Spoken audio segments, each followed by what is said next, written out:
se do të largohen, po që se nuk shkojnë kështu, edhe do të shpërndahet me një varësim me koalicion. Paralelisht dy ngjarje. Një ishte herën e parë ndodh në Maqedoni që Partia Maqedonase që është shumë e fuqishme, domethënë ka 58 mandate, zotri Mickovski vëmëroja ka 58 mandate, ky është fakt i pamohueshëm. Plus e mori një parti Maqedonase që ishte fraksioni i LSDM-s, që quhet Znam, dhe bëhen 64 mandate, mjaft që edhe me nuk pas shqiptar në qeveri, nuk ka problem. Kanë shumicë. Prej 120, 64. Vleni kishte 14 deputet.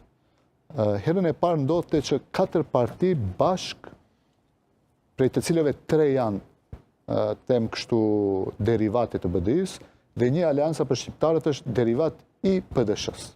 Aliansa për shqiptarët... Partia Demokratike Shqiptare Arben Xhaferit, që ta kujtët. Do me thënë, normalisht, unë kisha shumë kritika brenda kuvendit të partisë, kryesisë të partisë, sepse ne i dham frym Vlenit, ne kishim 5 deputet,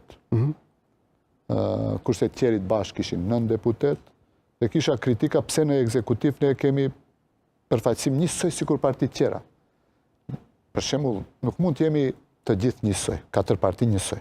Dikush është më mirë, dikush qëndron ka përkraje më të pakt, dikush pak më shumë, dhe anketat, të gjitha anketat, ishim bë 4-5 anketa brenda 11 muajsh, tregonin se Alianca për Shqiptarët absolut është partia më e preferuar prej Vlenit. Prej Vlenit. Do me thënë, Alianca për Shqiptarët... Kush ishte shefi i Vlenit, derisa ju ishit bashkë? Realisht nuk kishim... Kush ishte njeriu i parë? Nuk kishim shef të Vlenit, ishim 4 parti. Nështë këtu është problemi? Me njerë mbas zgjedhjeve, unë i kam pyetur partit e Vlenit. Do me thënë, ishim 4 kryetarët, dhe u kam thënë, mbas zgjedhjeve të 8 majt, duhet të mendojmë eventualisht se mund premtoheshte paraprakisht se fuzionohemi me njerë mbas zgjedhjeve, dhe e pashtë se s'ka disponim për të fuzionuar.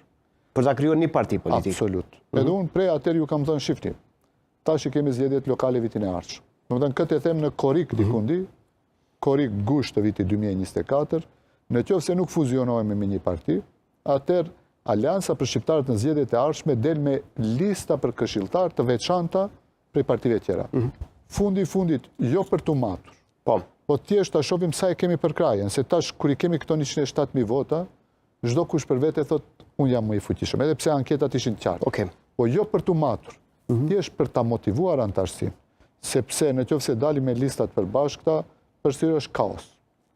Dhe çdo kush prej këtyre e dinte se ne shkojmë deri zgjedhje lokale bashkë, pas ne ndahemi. Ku është logjika se si kryetar partie duhet ta mendosh edhe ku je mbas zgjedhjeve lokale, nga shkon si parti, prandaj edhe e pash disponimin e kisha këtë percepcion, jo vetëm une, po plot bashkëpartiak që punonin në organe të përbashkëta që i kryuan të Vlenit, se Alianca për Shqiptarët është sikur trupi huaj, sepse këto ideologjikisht rrjedhin prej një partie, janë derivati BDI-s, dhe sikur ishin të sinkronizum si të kryojnë telashe në Aliancë për Shqiptarët. Normalisht, si kryetar partie prej nëntori dhjetori i shifsha këto sinjale, dhe paralelisht me këto zhvillimet që i bënte VMRO-ja, VMRO DPMN si parti që them i ka shumicën pa shqiptarët, e kemi bisedu mes nesh, se kështu nuk shkon. Kjo nuk është në rregull, sepse ne premtuam ndryshim, një çejrek mandati na kaloi, dhe në qoftë se shkoni në institucione ku do qoftë në Maqedoni dhe i pyesni shqiptarët, ju pyesim, ishit më mirë para një viti, apo tashte, këtë kemi obligim në si parti politike. E çfarë thoni? S'ka institucion ku të shkoni dhe dikush i punësuari thjesht, jo drejtorin, jo zavendës drejtorin, po punësuarit e thjesht në për institucione, çdo kund, 100%, përgjigja e të punësuarve shqiptar në për institucione është jemi shumë më keq. Okej, hajtë ta nisim nga fillimi edhe njëherë, ti rikthehemi në fakt fillimit. Ndoshta ka qenë nisja e gabuar zoti Taravali marr parasysh që legitimitetin e kishte legitimitetin tek shqiptarët, e kishte Bashkimi Demokratik për Integrim i Ali Ahmetit. Kushtim patjetër. Dhe kjo është do ta hapim edhe për replike, dua ta debatojmë këtë çështje natyrisht. Ndoshta nga fillimi nisi gabim.